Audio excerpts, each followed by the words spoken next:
Assalamualaikum warahmatullahi wabarakatuh. Alhamdulillah rabbil alamin. Wassalatu wassalamu ala ashrafil mursalin Nabiyyina wa habibina Muhammadin wa ala alihi wa ashabihi ajma'in. Asyhadu an la ilaha illallah wahdahu la syarika lah, al-malikul haqqul mubin, wa asyhadu anna Muhammadan abduhu wa rasuluhu an-nabiyul amin.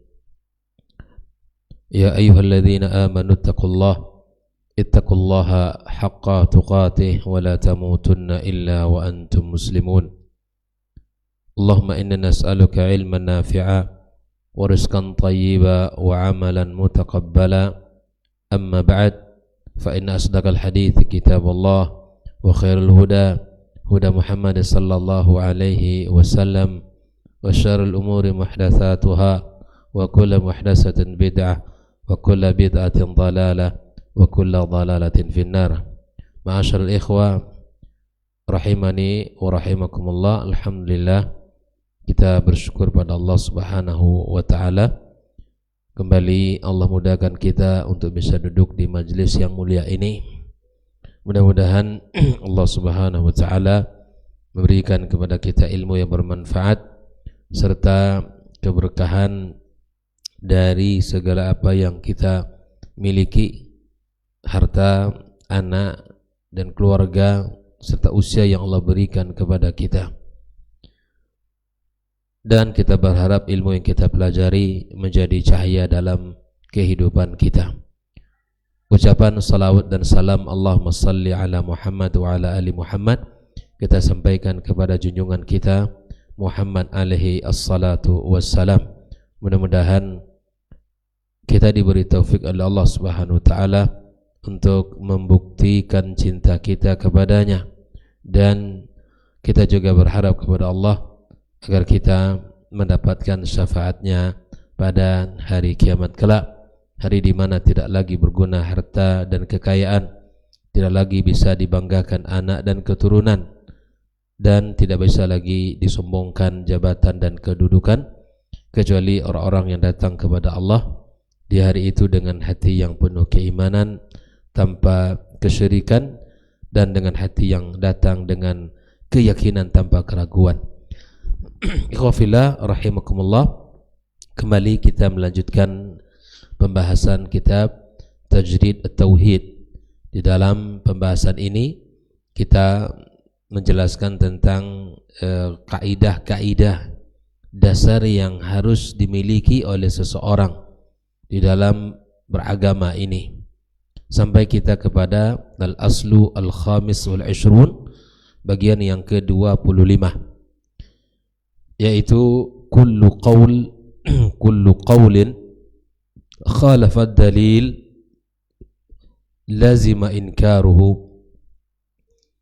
Setiap pendapat yang menyelisihi dalil maka wajib untuk diingkari, ditolak.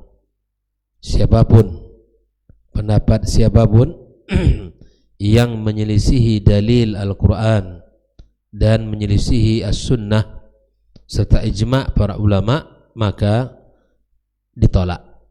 Berkata Syekh Faisal, kullu qawlin mukhalifin lid-dalili minal kitabi awis sunnati aw amalis salafi fa innahu munkar yajib inkaruhu wa bayanu khata'ihi wa mukhalafati lidalil. Kata beliau, setiap pendapat yang menyelisihi Al-Quran atau menyelisihi As-Sunnah atau perbuatan para generasi As-Salaf, maka perbuatan itu atau perkataan itu adalah mungkar dan wajib untuk diingkari, ditolak, dan menjelaskan kesalahannya dan apa yang diselisihinya dari dalil tidak kita menjadi hal yang dipertimbangkan. Bila mana kesalahan itu jelas, maka diingkari. Kita tidak harus melihat kedudukan yang mengatakan si fulan yang mengatakan, tidak. li'alla yaghtar bihi man sami'ah, agar orang-orang yang mendengarkan ucapan dia, perkataan dia itu tidak terpesona. Jadi siapapun kedudukannya seperti apapun, ya, maka ketika fatwanya, pendapatnya, perkataannya menyelisih daripada Al-Quran dan Sunnah serta ijma', maka wajib dijelaskan, diingkari, ya, meskipun dia orang yang dipandang terhormat kedudukannya, maka tujuannya agar orang tidak terpesona dengan, terpedaya dengan apa yang dikatakan olehnya. Allah Subhanahu wa taala telah menjadikan ini min khasais hadhil ummah. Jadi ingkarul munkar, ya, adalah salah satu bentuk keistimewaan umat ini yang Allah Subhanahu wa taala lebihkan dari umat-umat yang lain. Allah katakan dalam sebuah firman-Nya, kuntum khairu ummatin ukhrijat linnas. Kalian ini sebaik-baik umat yang dikeluarkan untuk manusia, dihadirkan oleh Allah Subhanahu wa taala. Kalau kita mengatakan bahwa bandingannya umat Islam dengan umat-umat yang lain, maka umat Islam yang terbaik.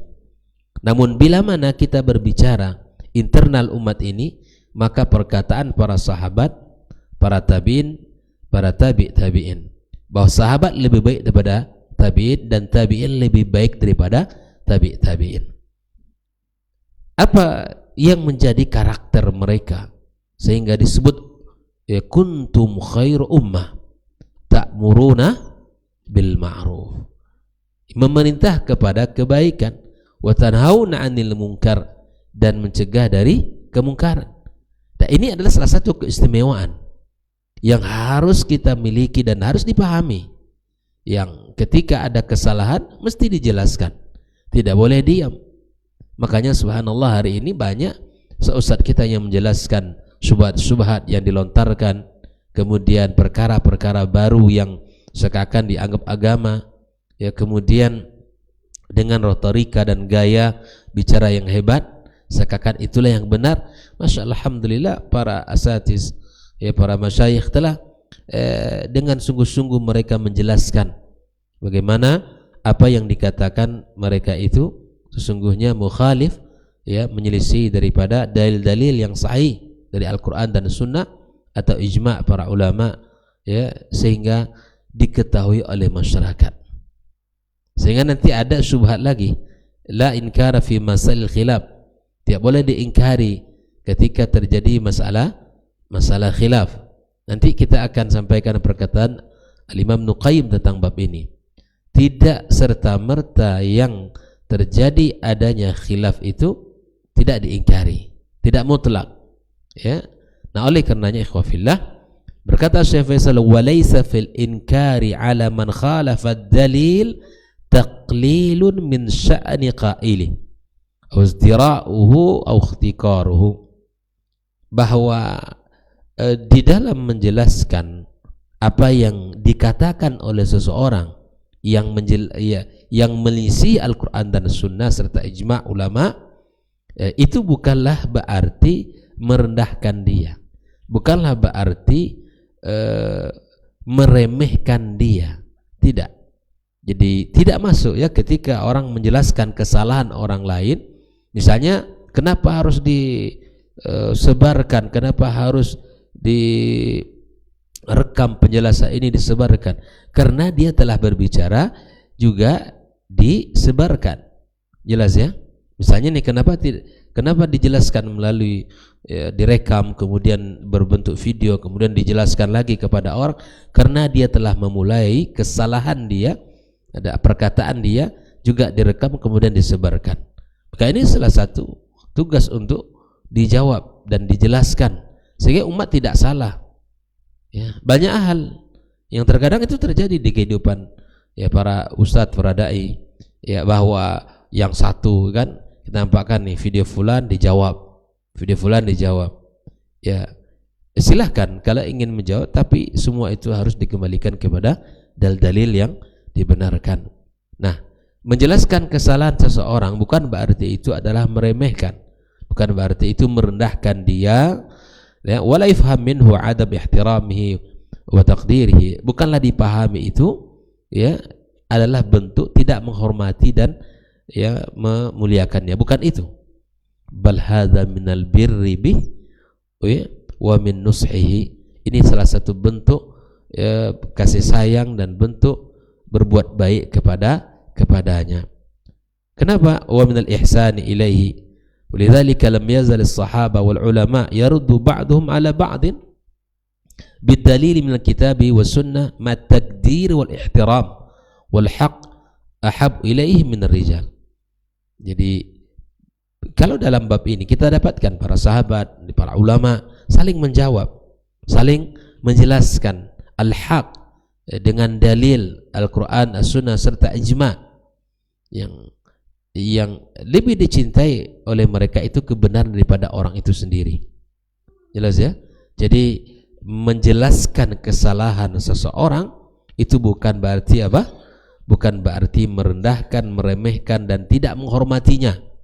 Justru itu adalah apa? Bentuk berbuat baik kepadanya, kasih sayang serta bentuk penghargaannya. Ya. Kenapa? Al-haq ahabbu ilaihim minar rijal. Kebenaran itu lebih dicintai oleh mereka daripada orang-orangnya. Ya, kita mencintai kebenaran. Siapapun yang ada padanya kebenaran, kita cintai. Wala tasihhu maqula la inkar fi masail khilaf, maka tidak benar perkataan yang mengatakan tidak boleh diingkari, ditolak pada masalah-masalah al-khilaf. Ya, fa inna hadza qaulun batilun la yu'lam ahadun min a'immatil Islam. Bahwa ini ada perkataan yang batil. Jadi kalau antum mendengarkan ini masalah khilaf, akhirnya enggak boleh diingkari. Pernah dengar enggak? Pernah ya, Pak? Ini sering diungkapkan, ini masalah khilafiyah ya akhi, ini masalah khilaf. Banyak ulama yang mengatakan begini ya. Ada yang mengatakan begini, enggak boleh diingkari. Selama ada ulama yang mengatakan, maka kita pakai. Nah, lihat nanti selama ada ulama yang mengatakan, karena perkataan ulama itu sendiri ada yang bersandar kepada dalil, ada yang tidak. Maka tidak selamanya. Ya, maka sekali lagi tidaklah selamanya masalah khilaf itu tidak diingkari. Karena sering ini diungkap, sering ini disampaikan, sering ini dijadikan sebagai tameng. Ini masalah khilaf, enggak perlu diingkari. Berkata Syekh Sahada qaulun batil, dan tidak dikenal dari ulama manapun yang mengatakan ini. Bal huwa mukhalif li ijma'il a'immah. Bahkan perkataan itu menyelisihi ya ijma'nya para ulama. Jelas? Nah, mari kita lihat beberapa dalil yang disebutkan oleh para ulama kita ya, atau pendapat-pendapat yang menyelisihi. Kata mereka begini ya, bahwa pendapat-pendapat yang menyelisihi dalil itu terbagi kepada dua jenis. Ya, pendapat-pendapat yang menyelisihi dalil itu terbagi kepada dua jenis. Maka na yakum ala dalil min kitabin aw sunnatin aw atharin anis salaf, fahadha lil ijtihad fihi majal, fala inkara fihi, fa yuqalu idhan la inkara fi masailil ijtihad. Ini yang pertama, jenis pertama. Pendapat yang didasarkan kepada dalil Al-Quran atau As-Sunnah atau asar riwayat daripada As-Salaf, maka ini adalah wilayah ijtihad. Ya, wilayah ijtihad dan tidak ada pengingkaran di dalam hal tersebut. Maka kita katakan tidak ada pengingkaran dalam masalah ijtihad. Ini jenis yang pertama, yaitu pendapat yang didasari kepada dalil Al-Quran, As-Sunnah atau ijma' atau asar riwayat daripada As-Salaf. Baik, yang kedua, jenis yang kedua, pendapat yang tidak memiliki dasar. Ini yang harus kita garis bawahi. Lam yakun alaihi dalil min kitabin aw sunnatin aw asarin minas salaf. Bahwa pendapat yang kedua ini pendapat yang tidak didasari sama sekali dari Al-Quran atau As-Sunnah atau riwayat dari as-salaf. Fahadha yanbaghi inkaruhu mahma kanat makanatu wa manzilatul qail bih. Maka ini wajib untuk ditolak, diingkari. Ya, bagaimanapun kedudukan serta status dia. Ya, serta status dia. Inilah wa ala hadza qaulul a'imma, inilah perkataan para imam, ya, inilah perkataan para imam. Ada beberapa contoh yang dinukilkan di sini oleh Syekh Faisal. Yang pertama, pernyataan Imam Ahmad, ya, manassa alaihi Ahmad, ya, perkataan Imam Ahmad bahwa siapa yang menikahi anak perempuan hasil zina maka dia harus dibunuh, ya. Maka meskipun pendapat ini juga pernah dikatakan oleh Imam Syafi'i, ya, semoga Allah Subhanahu wa taala merahmatinya. Nah, ikhwah fillah rahimakumullah. Yang kedua, di antara hal yang disebutkan di antara contoh, tidak menganggap perbedaan pendapat antara Imam Malik, Imam Syafi'i, Imam Ahmad, ya, dan terhadap pendapat Abu Hanifah yang membolehkan seseorang menikahi anak perempuan dari hasil zina atau dari perempuan yang tidak ditegakkan atasnya hukum zina, bahkan hanya timbul syubhat, ya, padanya, maka Imam Ahmad berkata dibunuh. Wa qala Imam Malik Syafi'i yuqam alaihi hadduz zina. Adapun Imam Malik, Imam Syafi'i adalah ditegakkan atasnya hukum zina. Ikhwatal kiram rahimakumullah. Nah, poin yang ketiga, mattafaqa alaihi al-a'immah min anna hukmal qadi idza khalafa kitaban aw sunnatan fa innahu yunqad. Bahwa poin yang ketiga adalah di mana apabila disepakati oleh para imam bahwa keputusan seorang qadi hakim bila mana menyelisih Al-Quran atau As-Sunnah, maka wajib dibatalkan. Wajib dibatalkan. Di keputusan seorang qadi bila mana menyelisihi Al-Quran atau As-Sunnah, wajib dibatalkan. Wa in kana, meskipun keputusan qadi tadi wafaqa fi ba'd al-ulama, ya, meskipun ada sebagian ulama yang menyetujui atau keputusannya itu, ya, sesuai dengan sebagian pendapat para ulama. Jelas, ya. Jadi kalau hatta seorang qadi, ya, yang menyelisihi keputusannya itu adalah menyelisihi Al-Quran dan Sunnah, maka dibatalkan walaupun ya, keputusan itu terkadang sesuai dengan sebagian pendapat. Maka yang kita dahulukan Al-Quran Sunnah atau pendapat. Jadi tidak semua yang terjadi khilaf itu, jangan asal ada yang mengatakan, ada kok yang mengatakan gitu, ya, dalam banyak bab itu, dalam banyak bab tentang ibadah, bagi masalah haji misalnya, itu sangat banyak masalah-masalah yang mesti diperhatikan. Taib yang keempat, qaulu fuqaha'il hadis biqamatil had ala man syaribal an-nabidh, ya, al-mukhtalaf fi wa hadha akbar min mujarrad inkaril lisan. Perkataan para fuqaha, ya, dan ahli hadis bahwa harus ditegakkan hukuman kepada orang yang meminum khamar, minum khamar, meskipun berbeda pendapat dalam masalah ini, ya, minum khamar, dan ini lebih besar daripada sekedar pengingkaran dengan lisan. Ikhwatul kiram rahimakumullah. Al-Imam Ibnu Qayyim berkata, ya, inna masailul khilaf la inkara fiha laisa bi sahih. Kata beliau, sesungguhnya dalam masalah khilaf tidak ada pengingkaran. Nah, ini sering seperti yang kita ucapkan tadi, sering ini diungkap, sering dibawakan, sering disampaikan. Sesungguhnya dalam masalah khilaf tidak ada pengingkaran, tidaklah berlaku secara laisa bi sahih. Fa innal inkar, sesungguhnya pengingkaran itu bisa diarahkan kepada fa imma yatawajjah ilal qaul, pengingkaran itu bisa diarahkan kepada pendapat atau kepada al-fatwa atau kepada amal. Jadi tidak semua, ya, mutlak bahwa setiap masalah khilaf itu tidak diingkari. Bisa jadi pengingkaran itu bermuara kepada pendapat, bermuara kepada fatwa, bermuara kepada amal.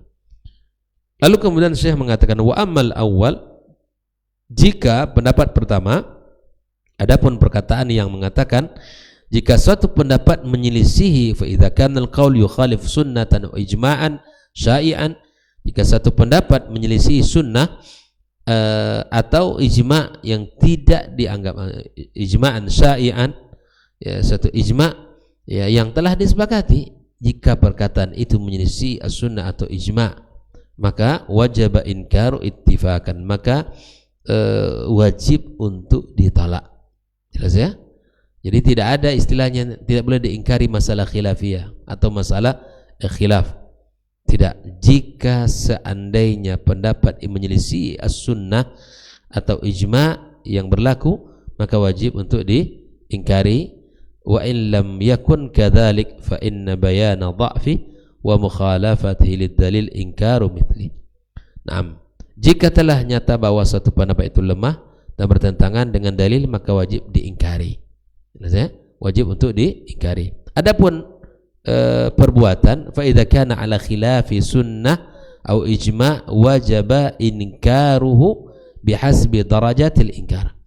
Bila mana perbedaan bertentangan dengan sunnah dan ijma', maka wajib diingkari. Pengingkarannya itu disesuaikan dengan tingkat pelanggarannya. Pengingkarannya disesuaikan dengan tingkat pelanggarannya, baik itu perkataan, perbuatan.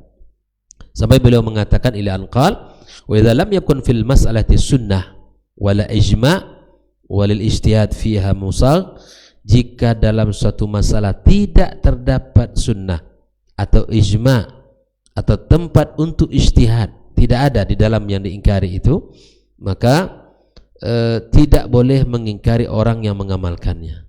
Jika pada masalah itu tidak ada sunnah, tidak ada ijma' dan tidak ada ranah ijtihad, maka tidak boleh diingkari barang siapa yang mengamalkannya, ya, baik dia seorang mujtahid maupun seorang muqallid, ya, alaman amila biha mujtahidan atau muqallidan. Kenapa? Wa innama dakhala hadzal labs min jihati anna al-qa'il ya'taqid anna masail khilaf ya masail ijtihad. Nah, karena ia masuk dalam kategori syubhat yang tidak jelas, yang ketika pelakunya meyakini bahwa permasalahan ini itu termasuk masalah ijtihad, kama taqada dzalika ta'if minan nas min laisa lahum tahqiq fil ilm was shawab ma alaihi al-a'immah, maka sebagian diyakini oleh sebagian kalangan dari masyarakat. Nah, ikhwafillah rahimakumullah, maka ini hal yang di antara hal yang dikatakan oleh Imam Ibnu Qayyim rahimallahu taala. Jadi di dalam beragama, sekali lagi, apa yang dikatakan oleh dalil Al-Qur'an atau Sunnah atau ijma' itu yang kita kedepankan. Bila mana terjadi khilaf, maka lihat khilafnya. Kalau tidak ada apa yang dikatakan oleh dia atau apa yang dikatakan olehnya menyelisih Al-Quran, As-Sunnah dan Ijma', maka wajib untuk kita tolak. Begitu juga dengan perbuatan, maka penyelisihannya atau pengingkarannya sesuai dengan derajat kesalahan. Ikhwafillah rahimakumullah, ini di antara hal yang patut untuk kita pahami bersama, ya, di dalam masalah-masalah yang berkaitan dengan pendapat yang menyelisihi. Jadi jangan asal ada yang mengatakan, jelas ya, sering ini menjadi dalil, ya, kan ada ulama yang mengatakan boleh kita buat ini kaul yang atau pendapat ini adalah mu'tabar minal ulama atau bukan, atau bukan, ini kaulnya menyelisihi atau bukan. Maka sekali lagi ikhwafillah, semoga kita diberikan Allah kemudahan untuk, ya, mencari sesuatu yang sesuai dengan dalil Al-Quran dan Sunnah, bisa mengamalkannya.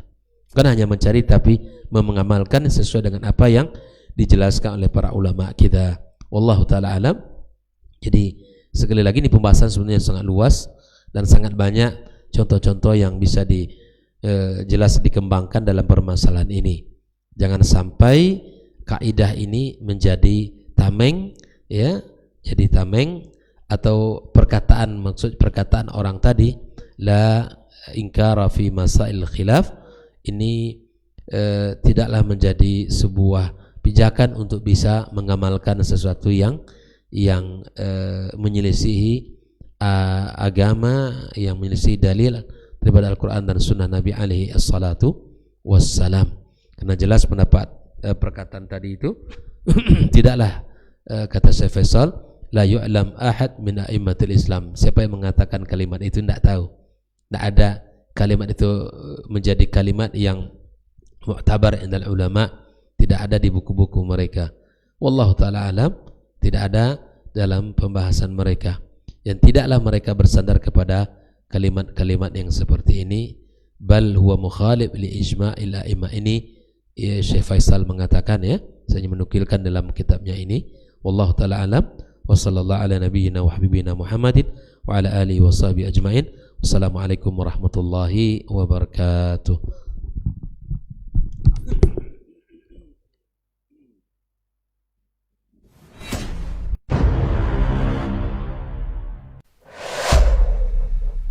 Dunia dan seisinya ini bagi Allah tak sama nilainya dengan sebelah sayap lalat. Barang siapa yang beramal untuk akhiratnya, Allah akan cukupkan baginya urusan dunia. Sayati zamanun 'alan nasi as-sabiru fihim qalqabit al-jamarah. Akan ada satu masa di akhir zaman yang berpegang teguh dengan agamanya seperti orang yang sedang memegang bara